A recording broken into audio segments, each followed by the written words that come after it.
오늘 금요예배 가운데 예수님의 은혜와 기쁨이 가득한 시간이 되시기를 소망합니다. 우리 함께 먼저 축복하며 인사했으면 좋겠는데요. 미리 크리스마스를 맞이하는 마음으로 이렇게 인사하겠습니다. 메리 크리스마스 한번 인사하겠습니다. 메리 크리스마스. 앞뒤로도 한번 인사하겠습니다. 메리 크리스마스. 성탄절에만 하기에는 아까운 인사라서 지금 한 열흘 정도 앞두고 한 번 더 하게 되었습니다. 크리스마스가 무슨 날입니까? 크리스마스는 그 단어처럼 크라이스트, 그리스도와 마스, 미사, 예배라는 뜻이 합쳐진 단어입니다. 그러니까 크리스마스는 말 그대로 예수 그리스도께 예배 드리는 날을 크리스마스라고 합니다. 그래서 메리 크리스마스는 즐겁게 예수님께 예배 드리자라는 의미로 우리가 생각해 볼 수 있겠습니다. 이 말처럼 1년에 한 번, 이 성탄절 때뿐만 아니라 우리의 매일의 삶 가운데 기쁨으로 주님께 날마다 예배 드릴 수 있는, 주님께 영광 올려드릴 수 있는 우리의 삶이 되시기를 소망합니다. 여러분은 크리스마스 하면 어떤 것이 가장 먼저 떠오르십니까? 크리스마스라는 단어가 딱 들었을 때 어떤 단어가 떠오르십니까? 물론 다들 은혜가 충만해서 예수님이라는 단어가 떠오를 거라고 믿습니다.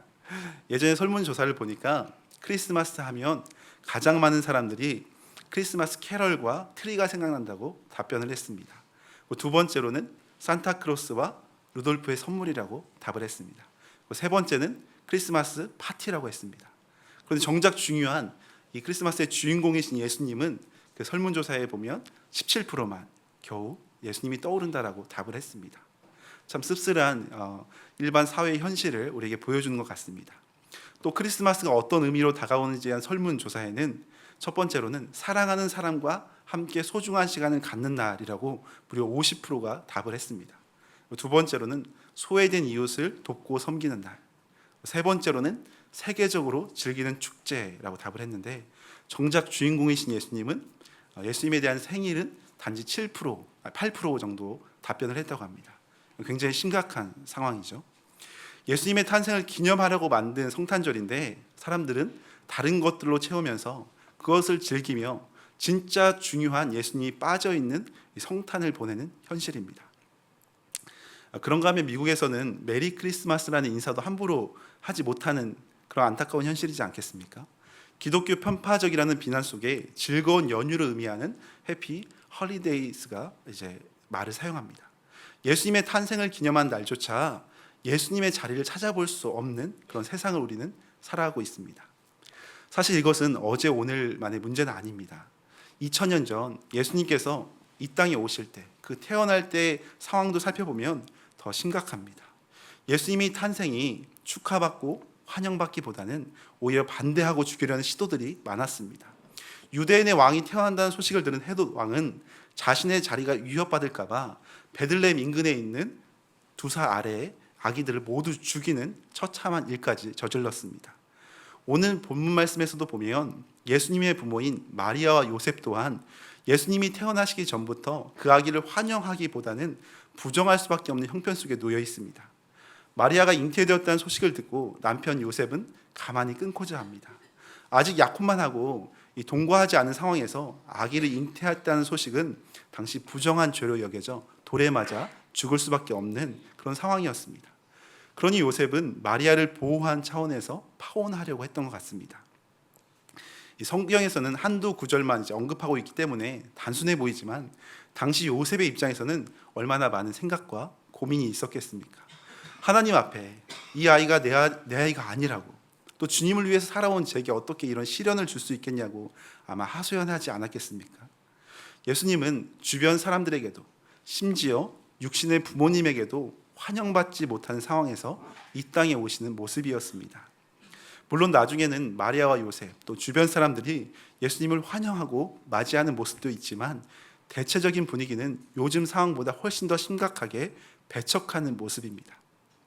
또한 예수님께서 태어나신 장소를 보면 베들레헴이라는 작은 마을에서 태어나지 않으셨습니까? 그것도 잠시 머무를 방이 없으니까 가축이 지내는 구유에서 태어나는 그런 안타까운 상황에 놓여 있습니다. 예수님께서 이 땅에 오실 때부터 살아가신 그 모습이나 그리고 마지막 순간에 십자가 지시는 죽음의 순간까지도 하나님의 아들이라고는 도저히 찾아볼 수 없는 이 비참한 현실과 고통 가운데 이 땅을 살아가셨습니다. 그렇다면 왜 예수님은 이 하늘의 영광을 다 버리시면서까지 하나님의 아들로서 모든 영광과 권세를 다 내려놓으시면서까지 낮고 천한 이 땅에 오셔야만 했겠습니까? 저는 오늘 함께 말씀을 살펴보면서 왜 예수님께서 그 모든 고난을 다 감수하시면서까지 이 땅에 오셔야만 했는지 함께 묵상하며 성탄의 연말을 함께 은혜를 나누기를 소망합니다. 첫 번째로는 가장 좋은 선물을 주시기 위해 오셨다는 겁니다. 가장 좋은 선물을 주시기 위해 오신 예수님이십니다. 이 크리스마스에는 보통 서로 선물을 주고받으며 기쁜 시간을 보냅니다. 저도 어릴 때 이제 중고등부에서도 그렇고 이제 크리스마스가 되면 서로 선물을 가져오라고 해서 주고받기도 하였습니다. 물론 아이들이 과한 선물을 요구해서 가정마다 힘겨움에 보내고 있는 분들도 계실지 모르겠습니다. 그래도 서로 선물을 주고받는 것은 큰 의미가 있다고 생각합니다. 예수님께서도 우리에게 가장 귀한 선물, 가장 좋은 것을 주시기 위해 친히 이 땅 가운데 오셨습니다. 21절 말씀에 보면 이렇게 나옵니다. 아들을 낳으리니 이름을 예수라 하라. 이는 그가 자기 백성을 그들의 죄에서 구원할 자이심이라 하니라. 예수님께서 태어나시기 전부터 하나님께서는 천사를 통해 미리 그의 이름을 알려주십니다. 예수라는 이름, 그 이름 자체가 구원자라는 뜻입니다. 자기 이름처럼 자기 백성을 그들의 죄에서 구원하기 위하여 오신 분이라는 의미입니다. 만약에 우리가 단지 이 땅 가운데 경제적으로 잘 사는 것이 목적이었다면 예수님께서는 우리에게 아마 부자 되는 법, 돈 버는 방법을 이 땅 가운데 가르쳐 주시고 떠나셨을 겁니다. 만약에 우리가 단지 건강하게, 아주 건강하게 사는 것이 목적이었다면 예수님께서는 우리에게 치유의 능력을 가르쳐 주시고 떠나셨을 것 같습니다. 만약에 우리가 단지 배불리 먹고 잘 사는 것이 목적이었다면 예수님께서는 우리에게 오병이어와 같은 정말 기적, 먹을 것이 끊이지 않는 능력을 더해주고 떠나셨을 것 같습니다. 물론 방금 말씀드린 부분도 우리가 살아가면서 굉장히 중요합니다. 그렇지만 이것들과는 비교할 수 없이 우리에게 가장 좋은 것, 가장 좋은 선물을 주시기 위해 주님께서는 이 땅 가운데 오셨습니다. 그것은 바로 죄 문제를 해결하는 겁니다. 우리가 잘 아는 것처럼 하나님께서는 천지 만물을 창조하시고 사람을 하나님의 형상대로 너무나 아름답게 창조하셨습니다. 그리고 에덴 동산에서 영광스러운 삶을 살도록 주님과 동행하며 살아갈 수 있도록 그렇게 인도해 가셨습니다. 그렇지만 첫사람 아담과 하와가 불순종으로 인해서 세상에 죄가 들어오고 죄로 인해 타락하게 되었습니다. 세상이 병들고 또 아프고 고통과 비참한 가운데 놓이게 되는 상황입니다. 이로 인해 죄의 결과는 당연히 죽음, 사망뿐이었습니다. 단순히 이 땅 가운데서의 죽음, 육체적인 죽음이 아니라 하나님과의 관계가 끊어져 버리는 영원한 죽음과 사망, 이 심판을 의미하는 거였습니다. 요즘에는 깨끗한 화장실, 우리가 수세식 화장실을 사용하고 있지 않습니까? 그렇지만 예전에 시골에 가면 화장실 뒷간 또는 변소라고 불렀습니다. 하도 냄새가 진동하니까 뒤에 있는 방이라는 의미로 뒷간이라고 불렀습니다. 저도 어릴 때 시골 화장실에 가면 얼마나 냄새가 나고 고통스러웠는지 모르겠습니다. 무엇보다 그 배설물이 다 보이는 푸세식 화장실에 갔었습니다. 심지어 그 배설물 사이로 살아있는 생명체 구더기들이 싱싱하게 파닥파닥 꿈틀거리는 모습을 보면서 온몸에 소름이 돋았던 어린 시절이 있었습니다. 혹시 그 설교에 필요해서 제가 쓰고 있는데 청결에 예민하신 분들, 너무 잠이 안 올 것 같다 하시는 분들은 이제 잠깐 주무셔도 됩니다. 그러다가 한 1분 뒤에 깨어나시면 되겠는데요. 조금 청결에 예민하신 분들께 좀 죄송합니다. 너무 상상 안 하셔도 돼요. 그냥 들리는 대로만 느끼시면 될 것 같습니다. 절대 그런 일이 있으면 안 되겠지만 이 어린아이들, 5살, 6살, 초등학교 미만의 아이들은 화장실 발판 틈이 넓으니까 가끔 그 속으로 절대 빠져서는 안 되는데 빠지는 사건이 발생했었습니다. 그러면 정말 그 더러움은 차마 입에 담을 수 없을 정도였습니다. 안 당해서 모르시겠지만 그렇다고 제가 당했다는 말은 아닌데 동네마다 꼭 한 명씩 있었습니다. 그래서 마치 제 경험담처럼 들려서 자세히 말씀드리기는 어렵지만 5살 그때, 그때였습니다. 더 이상 말씀은 제 이미지상 드릴 수는 없는데 제가 왜 이렇게까지 생생하게 이런 냄새나는 이야기를 드리냐면 인간의 죄악이 이것과는 정말 비교할 수 없는 추악하고 더럽고 비참하다는 것을 우리는 알아야 합니다. 우리 인간은 이 배설물과는 비교할 수 없을 정도로 죄악으로 인해서 완전히 부패하고 완전히 타락하고 썩은 내가 진동하는 죄인입니다. 우리가 측량할 수 없을 만큼, 우리가 다 헤아릴 수 없을 만큼 엄청 큰 죄인입니다. 이 죄의 결과는 무서운 죽음과 심판뿐이었습니다. 그래서 하나님께서는 우리 사랑하는 자녀들을 죄악에서 완전히 구원하시기 위해서 특별 비밀 프로젝트를 준비하십니다. 오늘 본문 22절에 보면 이렇게 나옵니다. 이 모든 일이 된 것은 주께서 선지자로 하신 말씀을 이루려 하심이니. 이 구약 예언의 말씀대로 예수님께서 이 땅에 오셨다라고 오늘 본문에서 말씀합니다. 구약 성경에 예수님에 대한 예언이 몇 가지 정도 나오시는지 아십니까? 구약 성경에 신약에 오실 예수님에 대해서 예언을 했는데 대충 몇 가지 정도인 줄 아십니까? 대략 350가지 정도 예언을 했다고 합니다. 어떻게 한두 가지도 아니고 장차 오실 메시아, 그 예수 그리스도를 구약에 350가지나 예언을 할 수 있을까? 한두 가지만 성취돼도 대단한 일인데 수백 가지의 예언들이 완전히 성취되었다는 것은 1.1획도 틀리지 않으신 하나님의 전능하신 완전한 계획이 있었다는 것을 우리는 알 수 있습니다. 우리를 죄와 사망에서 구원하시기 위해 다른 방법이 없으시니까 친히 하나님이신 예수님께서 철저히 자기를 비우시고 우리의 대속물이 되어 주시기 위해서 이 땅 가운데 친히 오셨다는 겁니다. 그 기독교 번증가 오스 기니스는 생명이라는 책에서 이 사건을, 예수님의 이 성육신 사건을 이렇게 표현합니다. 위대한 하강이다. 위대한 하강이다. 그래서 그는 또 이렇게 말합니다. 기독교는 위대한 상승에 대한 이야기가 아니라 위대한 하강에 대한 이야기다라고 말을 하고 있습니다. 주님의 성육신 사건을 성경적으로 굉장히 의미 있게 짧게 표현한 고백이라고 생각할 수가 있겠습니다. 인간의 모든 이 죄악을 대신해서 대속 제물로 죽으셔야만 했기에 인간의 몸으로 오셔야만 했습니다. 그렇지만 죄는 전혀 없는 인간으로 오셔야 거룩하고 흠없는 대속 제물이 될 수 있었습니다.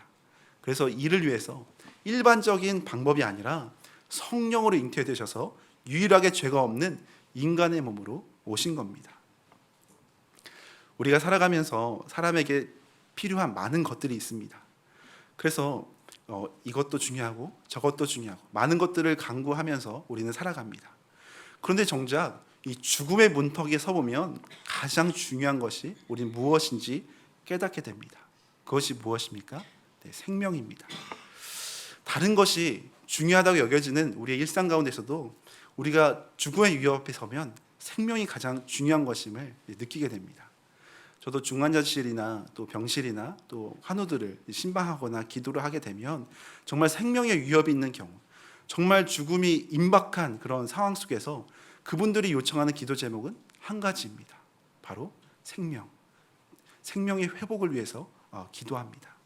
죽음을 앞둔 사람이 내가 돈을 더 벌어야 하는데, 내가 더 좋은 위치에 올라가야 하는데, 내가 이렇게 살지 못했는데라고 후회하는 사람보다 오히려 이 생명을 연장시켜달라고, 이 생명을 내가 어떻게 할 수 없는 것 때문에 그 앞에서 우리가 힘겨워하는 것을 보게 됩니다.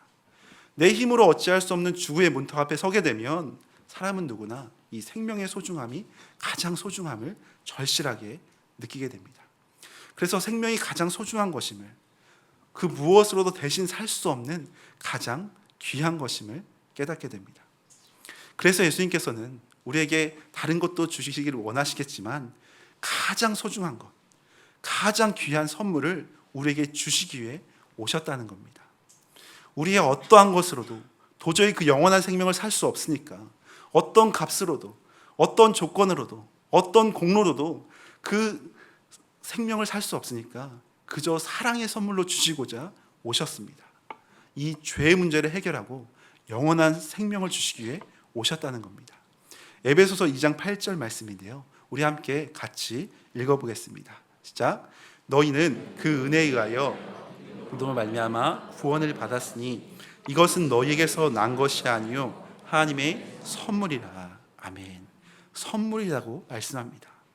우리 아이들에게 작은 선물만 주어도 너무나 기뻐합니다. 하물며 주님께서는 이와 비교할 수 없는 선물, 가장 귀한 구원의 선물, 이 생명의 선물을 우리에게 주셨습니다. 그 주님 앞에 우리가 어린아이 같이 기뻐 뛰며 춤추어도 부족하지 않겠습니까? 우리를 죄와 사망과 저주에서 완전히 구원하시기 위해 이 땅에 오신 예수님을 경배하고 찬양하며 기쁨으로 맞이하는 이 성탄의 연말 주간이 되시기를 예수님의 이름으로 간절히 소망합니다. 우리 한 가지만 더 살펴보겠는데요. 예수님께서 고통 가운데서도 왜 이 땅에 오셔야만 했을까? 첫 번째는 가장 좋은 선물, 영원한 생명을 주시기 위해 오셨다고 했습니다. 그렇다면 두 번째는 우리와 함께하기 위하여 오셨습니다. 우리와 함께하기 위하여 오신 예수님이십니다. 23절 말씀입니다. 오늘 본문 같이 한번 읽어보겠습니다. 시작. 보라, 처녀가 잉태하여 아들을 낳을 것이요. 이를 번역한즉 하나님이 우리와 함께 계시다 함이라. 아멘. 여기에서 예수님의 또 다른 이름이 나옵니다. 앞서 21절에서는 예수라는 이름으로 자기 백성을 죄에서 구원할 자라고 알려주셨습니다. 그런데 여기에서 더 나아가서 23절에서는 예수님의 또 다른 이름, 무엇이죠? 임마누엘이 나옵니다. 임마누엘은 하나님이 우리와 함께 계시다입니다. 앞서 말씀드렸듯이 인간의 죄악으로 인해서 하나님과의 관계가 우리는 끊어졌습니다. 그런데 어떻게 그 거룩하신 하나님과 이 죄인된 인간이 다시 함께할 수가 있겠습니까? 오직 우리를 구원하신 이 예수님을 믿음으로 하나님과 우리가 하나 되고 화목되고 연합될 수가 있습니다. 이것은 우리 인간이 누릴 수 있는 가장 큰 특권이고 축복입니다. 세상의 주인이신 그분, 만왕의 왕이신 그분이 우리와 함께한다는 것, 나와 함께한다는 것 자체는 우리가 측량할 수 없는 은혜입니다. 천지 만물을 창조하신 분, 온 열방을 다스리신 그분이 우리와 함께 하신다는 것, 그 무엇으로도 대신할 수 없는 가장 큰 복입니다. 전지전능하신 하나님께서 우리와 함께 하시는데 우리가 무엇을 두려워하겠습니까? 예전에 동물이 나오는 다큐멘터리 영상을 보는데 굉장히 감명 깊고 제가 때때로 이렇게 떠오를 정도로 저에게 큰 그 도전이 되었던 영상이 있었습니다. 이 다큐멘터리 영상에서 어느 큰 사자가 배가 고파서 먹잇감을 찾아서 다니다가 작은 새끼곰을 발견합니다. 그리고 그 작은 새끼곰을 공격하기 위해서 달려들기 시작합니다. 이 작은 곰도 얼마나 무서웠겠습니까? 열심히 도망다니다가 이제 물에 빠지기도 하고 또 헤엄쳐서 필사적으로 탈출하고 이제 기진맥진 도망치는 그런 상황들이 펼쳐졌습니다. 이 사투 끝에 결국 힘에 붙이니까 이 곰이 사자에게 잡아 먹힐 뻔한 그런 위협적인 상황이 이제 직면하게 됩니다. 그리고 이제 배고픈 사자가 그 작은 곰을 집어 삼키기만 되는 그 순간 가운데 떨어져 있는 그 상황이었습니다. 그런데 그 짧은 순간에 사자가 멈칫하더니 갑자기 뒤를 돌아서서 돌아가기 시작하는 겁니다. 아니 죽을 힘을 다해놓고 쫓아왔는데 이제 먹잇감을 잡아 삼키기만 하면 되는데 왜 이렇게 이해되지 않게 다시 돌아갈까? 이해하기 어려운 장면이었습니다. 그런데 잠시 뒤에 그 비밀이 밝혀졌습니다. 이 상황을 촬영하고 있던 이 다큐멘터리 카메라 화면이 더 넓게 잡히면서 작은 곰이 살아남은 비결을 보여주었습니다. 그것은 바로 그 작은 곰 뒤로 몸집이 엄청 큰 어미곰이 든든하게 버티고 있었던 겁니다. 작은 곰이 도망치면서 필사적으로 아마 살려달라고 엄마에게 외친 것 같습니다. 그러니까 그 아기 곰의 소리를 들은 어미곰이 그 자리로 급하게 이제 달려온 겁니다. 덩치가 큰 곰이 이제 버티고 그 아기 뒤에 서 있으니까 배고픈 사자도 그냥 돌아가 버리는 장면이 연출했습니다. 제가 그 짧은 다큐멘터리 영상을 보는데 순간 큰 감동으로 밀려왔습니다. 그리고 이런 생각이 들었습니다. 베드로전서 5장 8절 말씀처럼 우리의 대적 마귀가 우는 사자처럼 항상 그 삼킬 자를 찾는다고 했는데 우리가 살아남을 방법은 오직 하나님의 품밖에 없구나. 우리 하나님 아버지의 품밖에 없구나라는 생각이 들었습니다. 그러면서 사실 우리의 모습이 사자의 공격을 피해서 아무리 온 힘을 다해서 필사적으로 탈출하고 온갖 노력을 다해도 이 작은 곰은 스스로 이 방법이 없어 죽을 수밖에 없는 것처럼 그 모습이 우리의 모습이지 않는가 하는 생각을 하게 되었습니다. 배고픈 사자처럼 사단 마귀는 끊임없이 우리를 공격합니다. 죄악에 빠지게 만들고 우리를 죽음으로 몰아넣으려고 우리를 유혹합니다. 우리는 너무나 연약한 인생이라 자꾸만 넘어지고 반복적으로 죄악을 범하고 사단의 밥이 될 수밖에 없는 처참한 신세 가운데 우린 연약한 모습으로 살아가고 있습니다. 이런 너무나 연약한 우리의 모습 가운데 주님께서 절망의 순간 우리에게 소망으로 찾아오신 겁니다. 언제나 우리와 함께 하시기 위해 유혹되는 순간 속에서도, 사자의 밥이 되려는 그 순간 속에서도, 사단 마귀의 공격 속에서도 임마누엘의 하나님, 우리 구주께서 우리와 함께 하시기 위하여 찾아오셨다는 겁니다. 우리를 죄에서 구원하셔서 영원한 생명으로 인도해 주실 뿐만 아니라 언제나 항상 함께 하시면서 우리를 도우시고 지켜 보호하셔서 장차 하나님의 나라에 완성되는 그날까지 우리를 이끌어 가시기 위하여 오셨다는 겁니다. 그 숭실대 기독교학과 권영경 교수님이 쓴 책 중에 내가 읽는 것을 깨닫뇨라는 책을 보면 이런 내용이 있습니다. 우리는 예수님의 두 가지 이름 중에 예수와 임마누엘, 이 두 가지 이름 중에서 예수라는 이름에만 너무 치우쳐 있습니다 라고 말을 하거든요. 그러면서 이렇게 말합니다. 우리를 구원하신 구원자 이 예수에만 너무 치우쳐 있다 보니까 오늘 우리와 함께 하시는 임마누엘 하나님이 약화되었습니다 라는 지적을 합니다. 그러니까 예수와 임마누엘이라는 두 이름이 우리에게 너무나 중요한데, 예수라는 이름, 우리를 구원하신 구원자라는 이름이 교회에서는 자주 들리지만 오늘 이 시간 우리와 함께 하시는 임마누엘 하나님이 약화된 모습이 우리 가운데 있지 않느냐라는 지적입니다. 참 일리 있는 지적이라고 생각이 듭니다. 예수님은 우리가 교회에서 자주 듣는 이런 단순한 이 교리적인 우리 인간을 구원하기 위해 오신 하나님이다라는 것도 굉장히 중요하지만 이것으로 끝나서는 안 된다는 겁니다. 우리가 교회에서 자주 듣다 보니까 고리타분한 어떤 교리나 묶여있는 이야기가 아니라 진짜 실체이고 진짜 생명의 이야기가 바로 주님이 우리와 함께 하신다는 겁니다. 연약하기 짝이 없고 낮고 천한 인간의 몸으로 이 땅에 오신 예수님께서 나의 아픔을 다 채울하시고 우리를 불쌍히 여기시면서 함께 아파하신다는 겁니다. 그리고 우리의 눈물을 다 아시고 우리와 영원히 함께하기 위하여 오신 그 주님이시라는 사실입니다. 그 주님을 우리는 늘 생각하고 늘 묵상하고 늘 경험해야만 합니다. 임마누엘은 이 마태복음 1장에서뿐만 아니라 마태복음을 마무리하는 28장 20절에서도 동일하게 등장합니다. 그래서 28장 20절 말씀에 이렇게 나옵니다. 같이 한번 읽겠습니다. 내가 너희에게 분부한 모든 것을 가르쳐 지키게 하라. 볼지어다 내가 세상 끝날까지 너희와 항상 함께 있으리라. 아멘. 이 마태복음뿐만 아니라 성경 전체의 시작과 끝에는 주님께서 우리 연약한 인생들과 어떻게 함께 하셨는지, 어떻게 동행하시면서 믿음의 길로 이끌어 가시는지, 어떻게 은혜의 길로 이끌어 가시는지 보여주는 임마누엘의 은혜를 자세히 보여주고 있습니다. 성경은 비참하고 연약한 죄인이 함께 하시는 하나님으로 인해서 얼마나 놀라운 삶을 살 수 있는지 증거하고 또 실상을 보여주는 책이라고 생각합니다.